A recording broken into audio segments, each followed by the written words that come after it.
Yes, I'm still here, Hollywood. And coming up on today's episode, she's the woman America welcomed into their living rooms every Thursday night from 1972 to 81. The heart and soul of her television family and a 4-time Emmy winner who proved that grace and grit are an engaging combination. But there's so much more to her story, from Shakespeare to soap operas, from personal battles to powerful comebacks.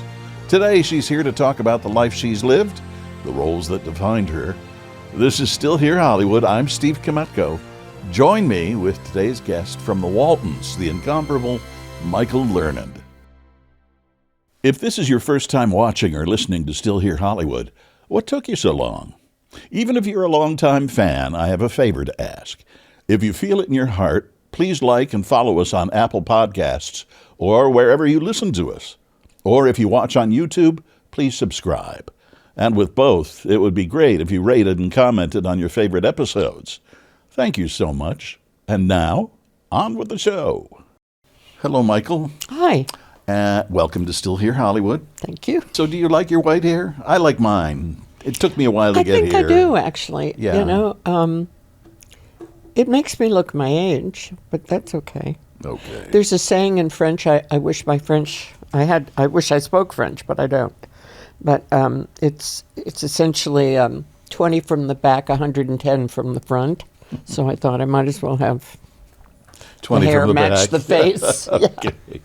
I find it hard to believe that you still audition when need be with the extensive resume you've put together. It's very kind of you. You've had some auditioning. funny experiences. Well, I had to audition for Ryan Murphy, and my wonderful manager, Jerry Pass, came over, and I had to put something on video, and I get very uptight. Passing tests, I become a 5-year-old who can't write my name in kindergarten. And anyway, my manager said, I have to take a full body shot of you. And I said, well, if I'd known that, I would have worn a bra and hiked myself up. Well, little did I know that when Jerry sent the audition tape to them, I figured he'd cut that out, of course. I was just kidding. And he left it in, and I'm sure to this day that I got the job because it cracked them up. You're probably right. Yep. Because you go to auditions, you see all these. I mean, I hate auditioning, so luckily I don't have to do too much anymore, but for this one I did. And, you see all these wonderful actresses. Obviously, when I'm auditioning, it's with actresses. And you think, why are we having to still prove that we can do what we did? Have we lost our talent or something? Why are we still doing? I don't think we have to do that in England. I don't think Vanessa Redgrave has to audition anymore. But in this country, I guess you do. You have to kind of. It's really back to square one. It's probably called cover your ass. They have bosses to answer to. I understand young directors or producers not knowing me or my work, but it would seem to me a meeting would be enough. You'd think so. Assume that this person can act, and let's see if we have a good chemistry. I understand that. Anyway, enough about that. But it did get me a job, so. So remember, keep a bra handy. That's right. And have a sense of humor. Yes. Thank God you do. Your journey to Hollywood was not exactly a conventional one. What drew you to acting in the first place? I went to an arts educational school in England because I wanted to be a dancer. Mm-hmm. And I won the drama cup playing Hecate in Macbeth. And a teacher drew me aside and she said, you're not a very good dancer, so why don't you think about becoming an actress instead? So I became a special drama student, and that was kind of it, yeah. And that led you to Hollywood. What led me here? I came down to meet casting directors from ACT in San Francisco.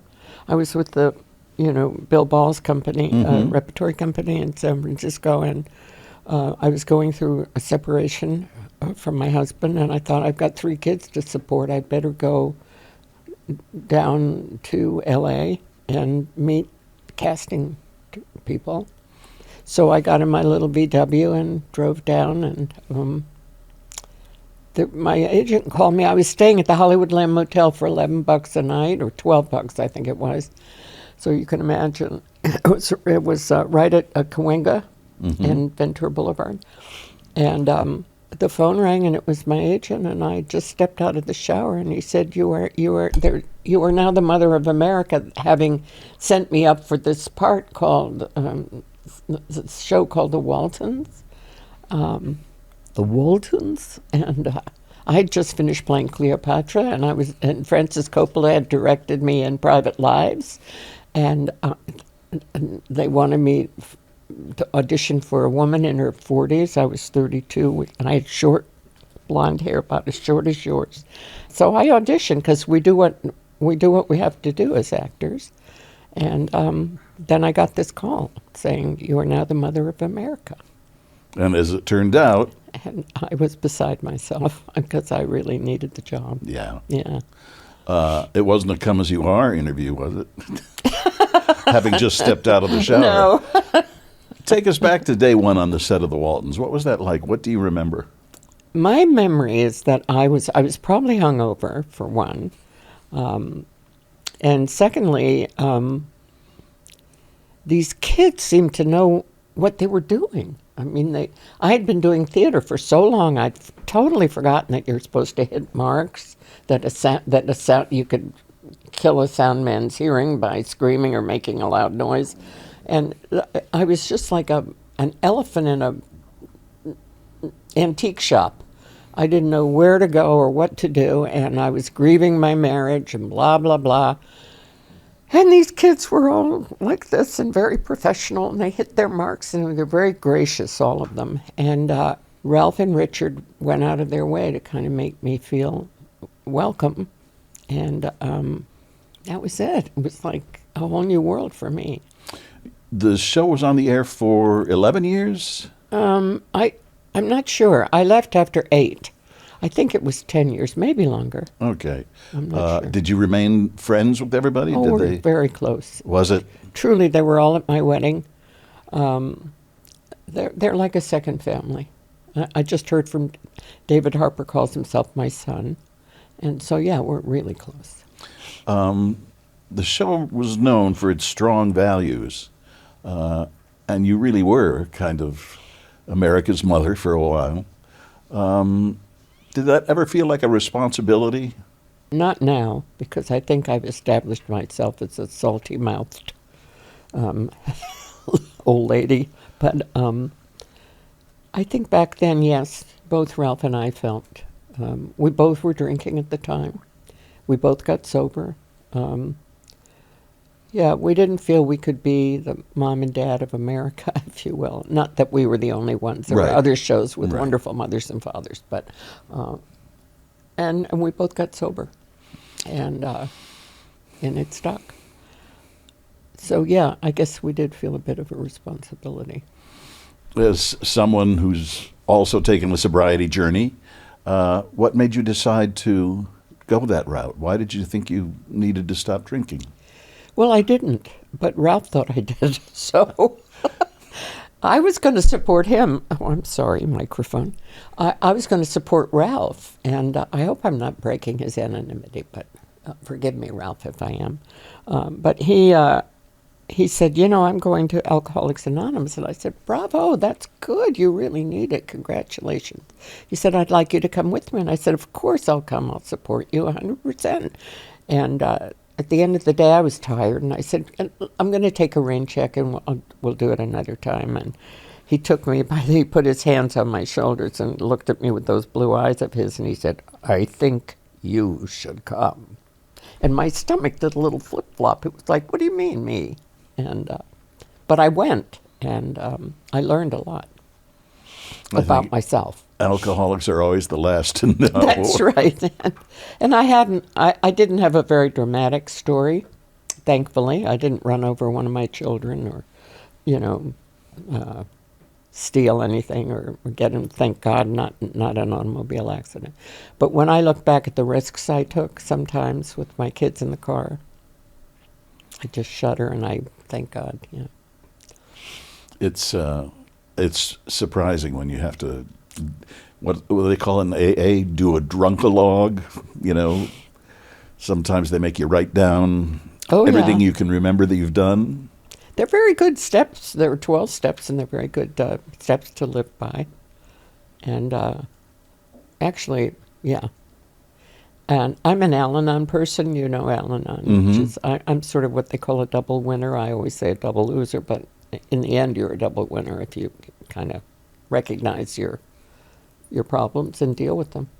Did you find that after a while, and not that long for me anyway, I just felt like this is easy.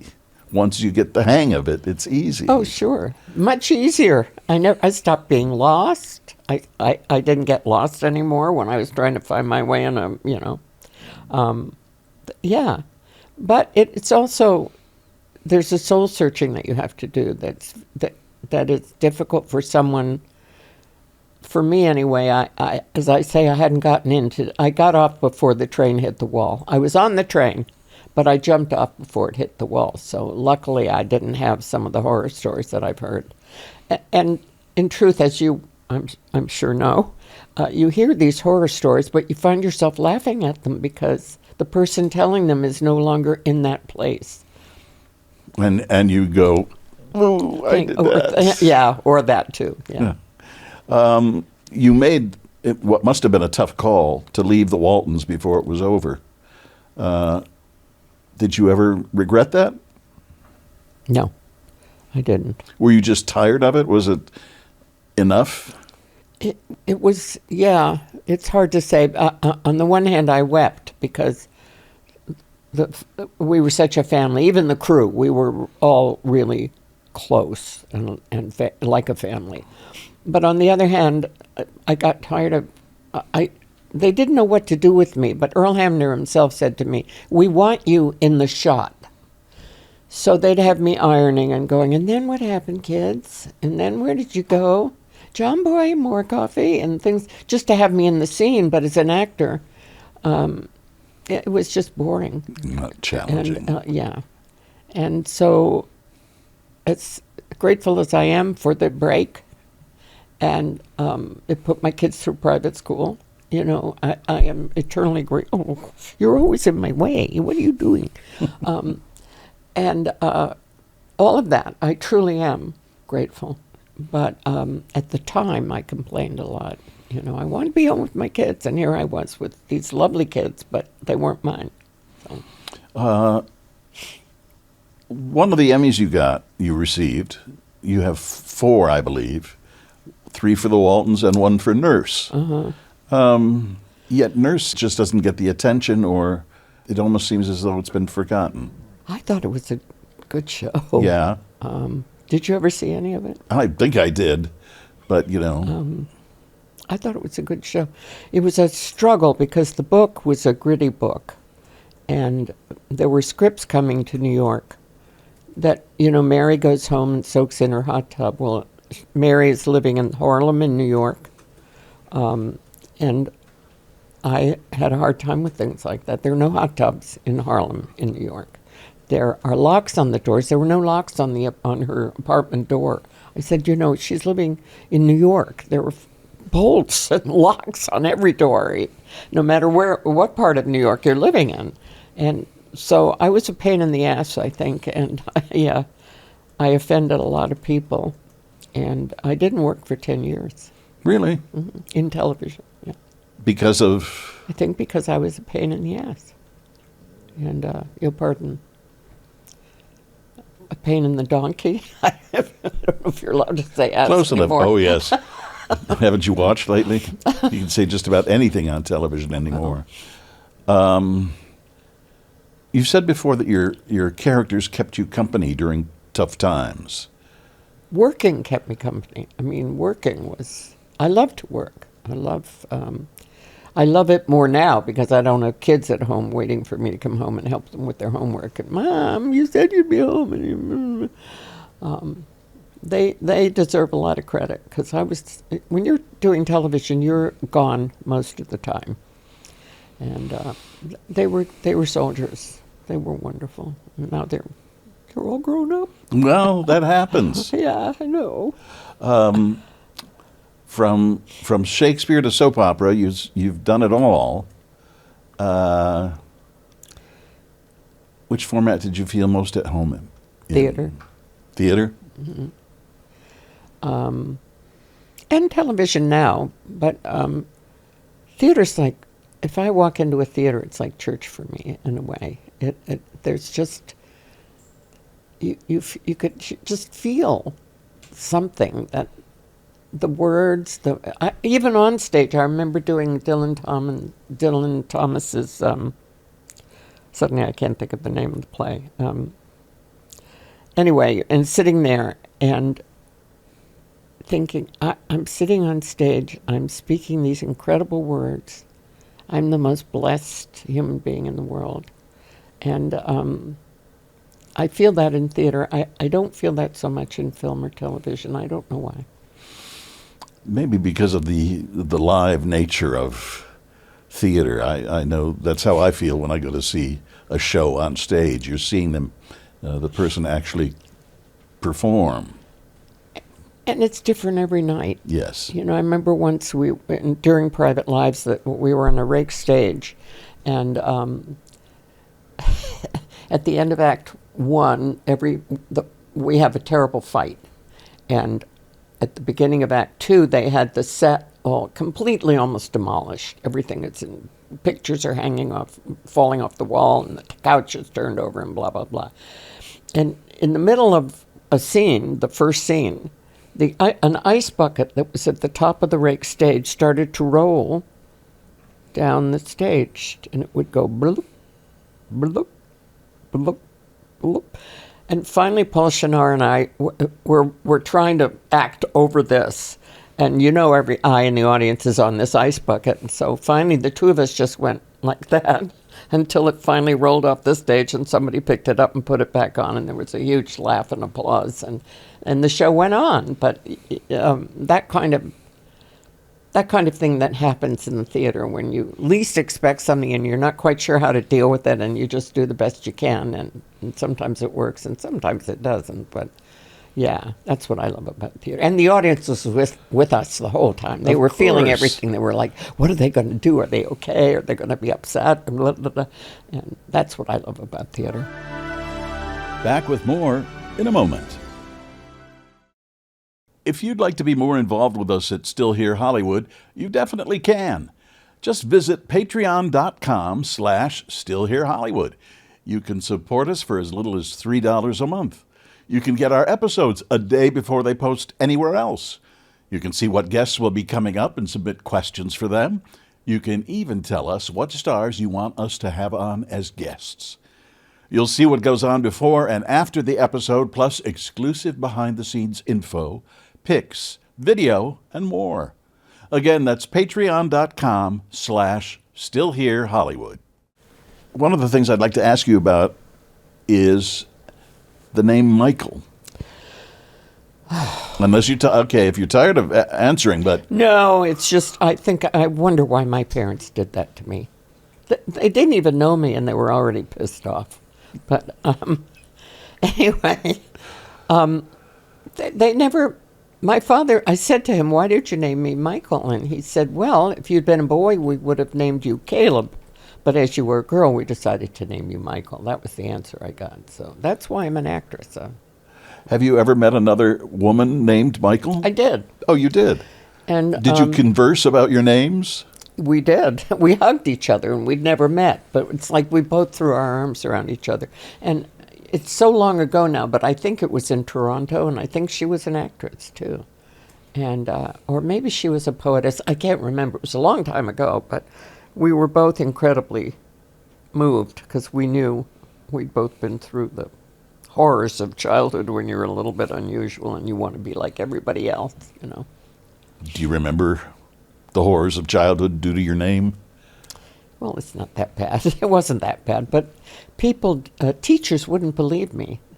What is your name, little girl? My name is Michael. What is your real name? Michael. Are you sure? Are you sure you're not Michelle? Yes. Are you sure you're not Mickey? Yes. Well, what is your real name, honey? My real name is Michael. That kind of thing. And you feel really small because you are. Oh, sorry.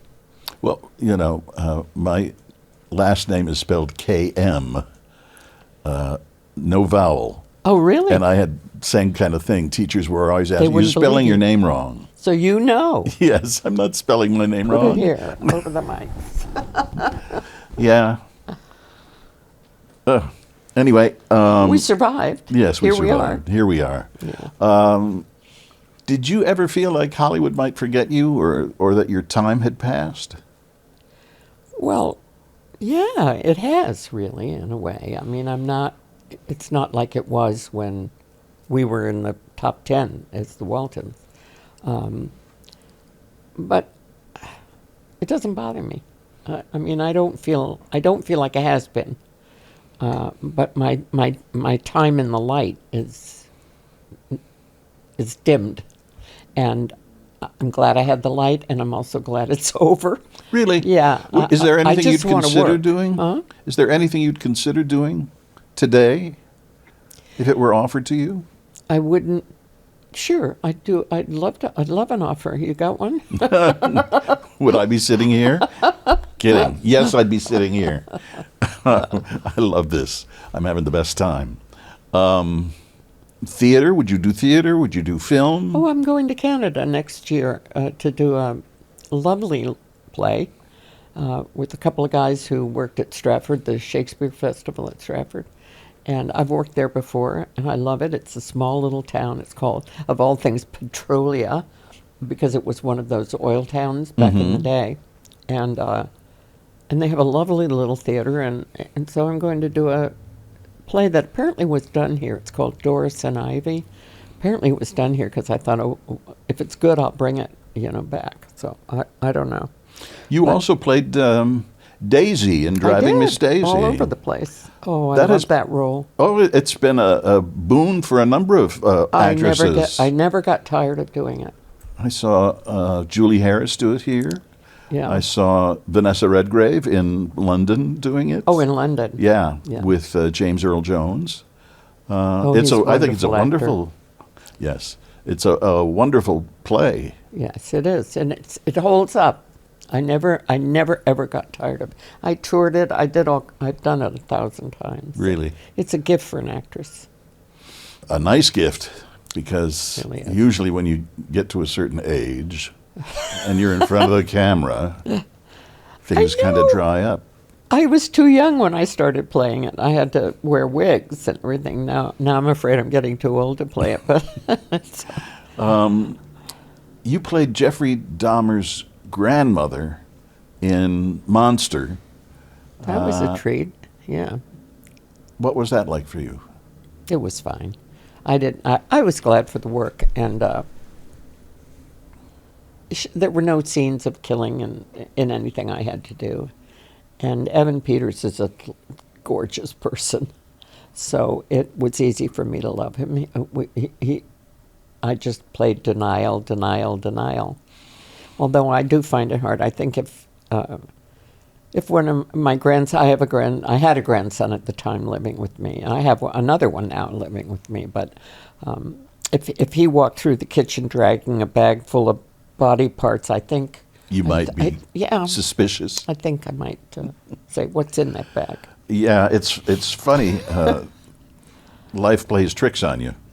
I knew, not intentionally, but my paths crossed with John Wayne Gacy. Oh, Yeah, I was working at a pharmacy, and he was worked as a contractor, and he was remodeling our pharmacy. And several times he asked me to have a meal with him, but he always gave me the creeps. Honest to God, before I knew what he did, he gave me the creeps. So I'm glad I didn't. it's weird how, because Ted Bundy, Dahmer, they're all very good-looking men. Handsome in the conventional sense of the word, but there is something just creepy about them. Yeah. You know, you can feel it. If your younger self could see your life now, what would absolutely shock them? Oh, Spill. Can we come back to that question? Sure. That's interesting. I don't think how good it is, maybe. You think Because that was- I had a turbulent youth. I was I don't want to get into psychological stuff, but I was prone to depression, and I had a great life. Everything outside was perfect and wonderful, but inside I was a wreck, and I'm not there anymore. I wake up and I look around and I'm happy to be alive, and my cat's next to me, and my kids are healthy, thank God, and I just maybe never knew it was going to be so good to be old.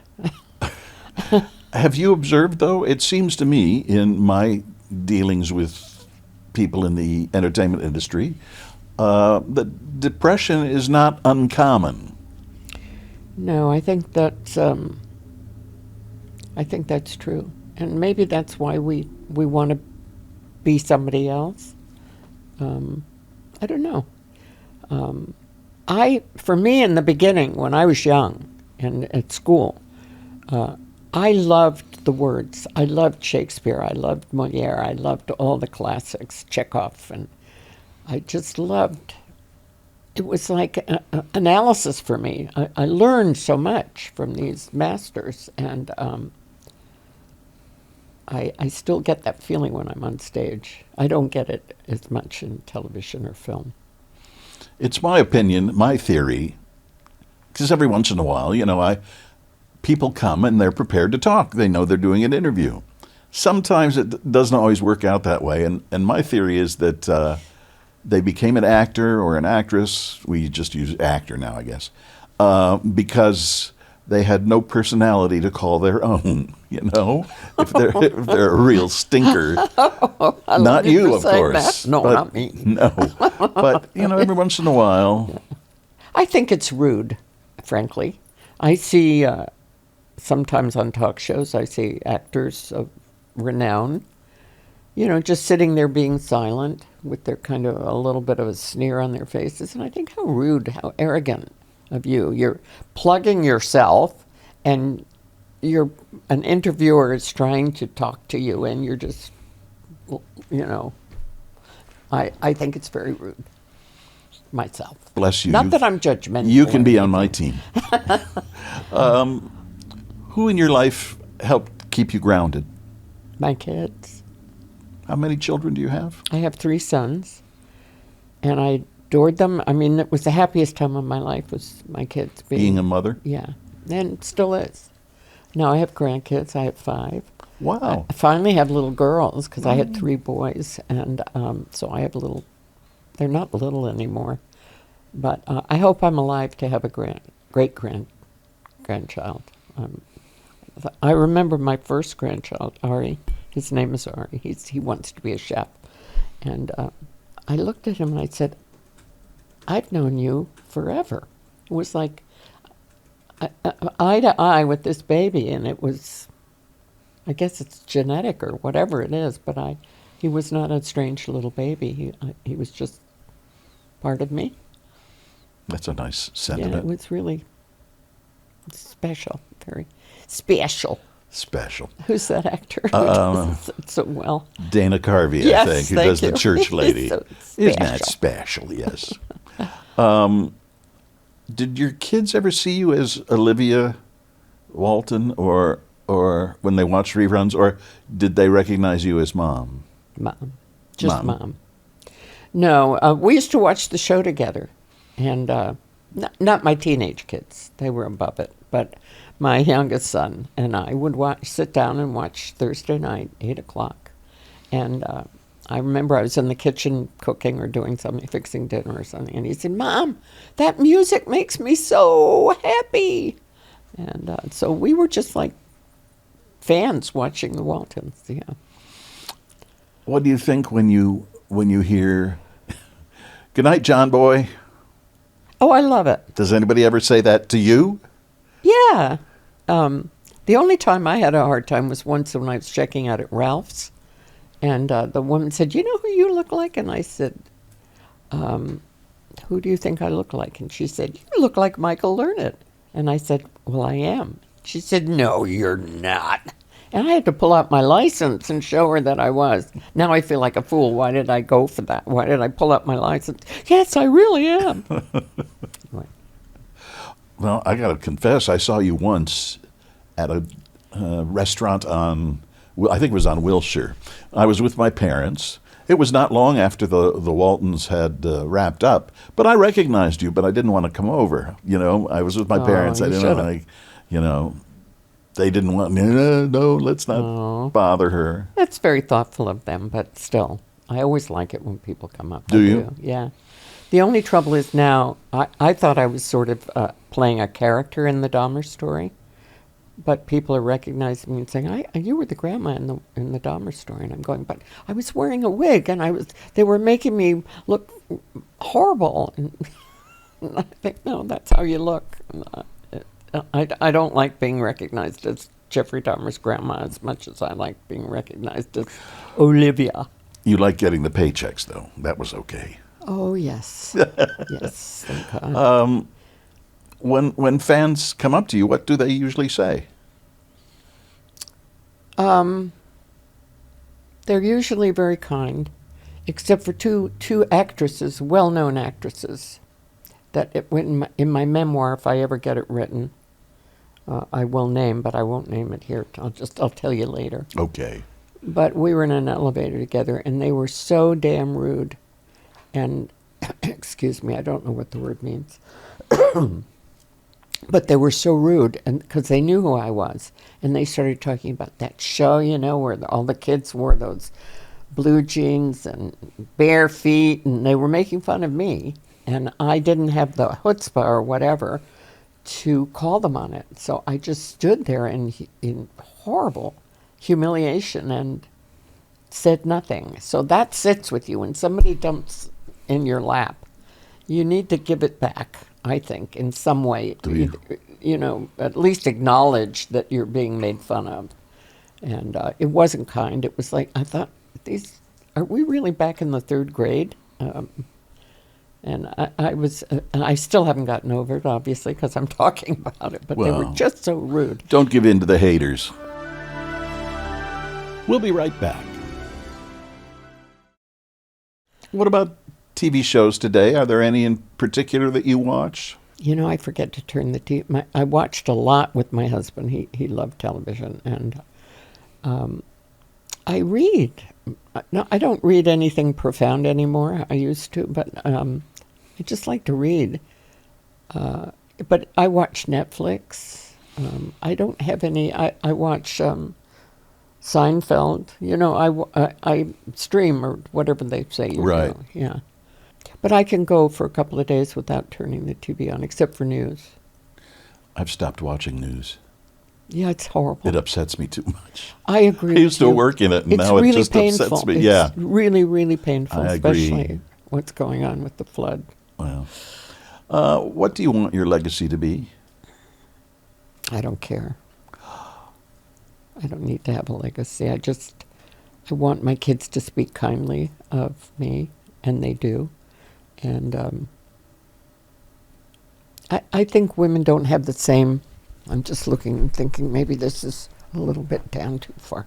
I don't think women have the same drive. Kids are my legacy. My kids, really. And I'm not being smarmy about it, but who's going to remember the Waltons 50 years from now? Nobody. You never know. But, well, it would be nice. Speaking of, I saw something you might enjoy on Netflix. I've watched it like 3 times now because I like it so much. But it came out quite some time ago. It's a documentary about Greta Garbo. Oh, no. Yes, it's just called Garbo, Where Have You Gone? Oh. And I think it came out in like 2012 Is it revealing? I mean, I love all the You're not going to secrets. learn anything new, I don't think, but it's interesting. She was such an interesting She was person. amazing, yeah. And the way people talked about her, Orson Welles, and, Oh, I'm going to watch it. Good. Oh, Something to look forward to. it's Thank like an you. hour and a half, and most of it is black and white, which I'm certain you don't mind. Like I don't mind black and white. Excuse me, no, I don't. Might check it out. Looking back, is there a role you wish you'd said yes to? No. I mean, I can't remember. I turned something down that Francis Coppola offered me.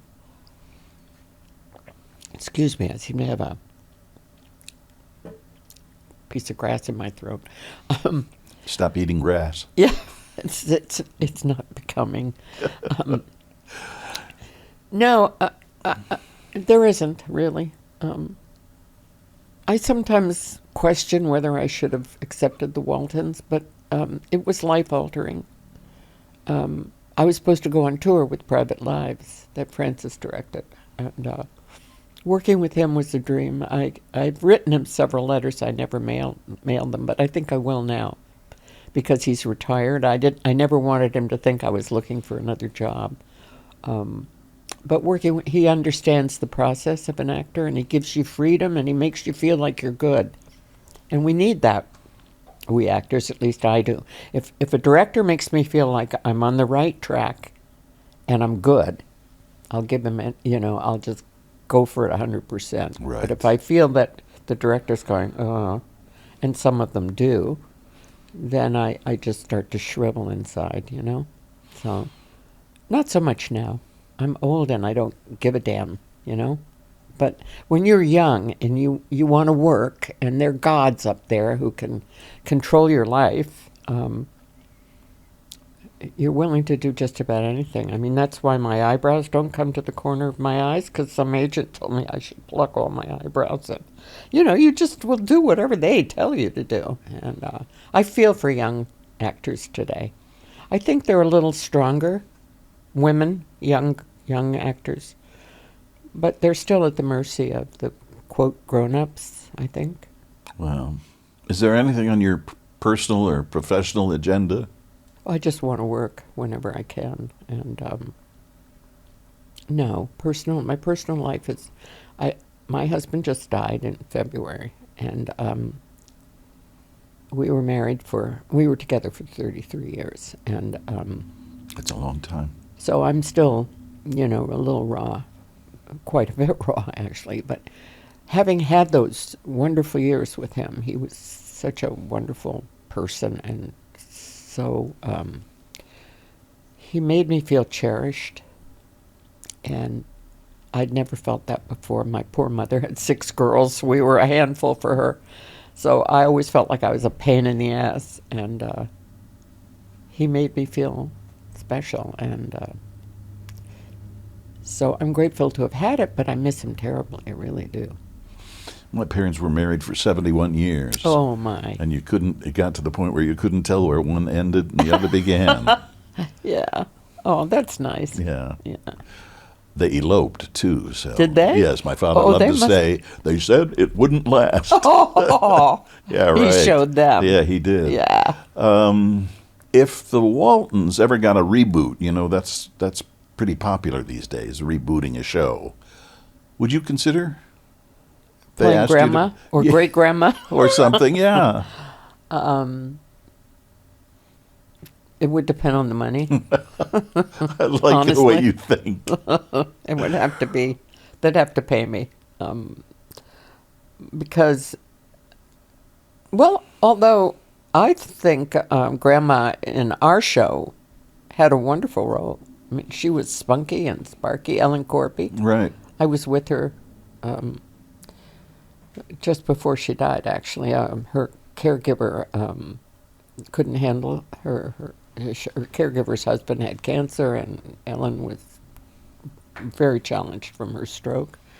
So I went over and got Ellen and took her to the motion picture home. And they had It's the a beautiful audacity. They place. put her in a. Oh, I'll never get in the. I don't want to go to there anyway. But they put her in a room facing a wall. I mean, she's dying. It was obvious. facing a wall, no window, and a bathroom door. That was her last look at anything on earth. And you talk about being salty. The language that I used that day at the motion picture home was it got people's attention. Let's say, and they moved her finally to a room where she could look out into the garden. At least that, you know. But I thought, here's this woman who's donated to you for years and years and years, and you're putting her in this crappy little bed with two other people facing a wall and a toilet. It just really. So, I've been looking other places. I had a director friend who went there for his last years, but he had purchased a cottage. Oh, right. One of their cottages, So he was which okay. was quite nice, yeah. Crossroads with you and Pat Boone. I Oh, yes. I don't even know what happened to that. Did it ever get on the air? It's now running on Christian Network. Oh, it is? Okay. That's nice. What memories do you have of that? It was a pleasant shoot. I think I only shot one day. I think I did all my scenes pretty much in one day.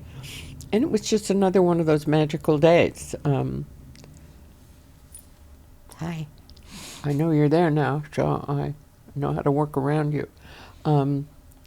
So he was very pleasant, very professional, and the crew was fabulous.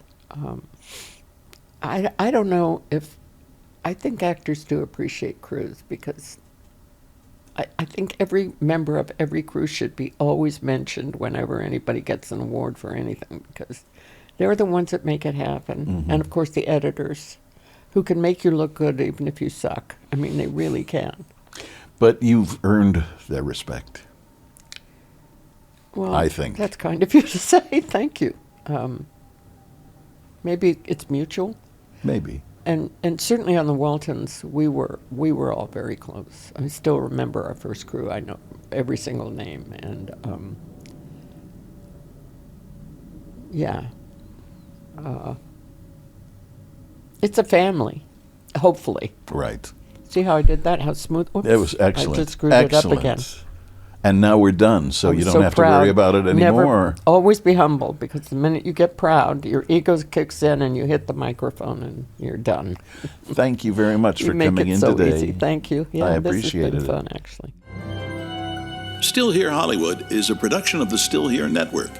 All things technical run by Justin Zangerly. Theme music by Brian Sanishin.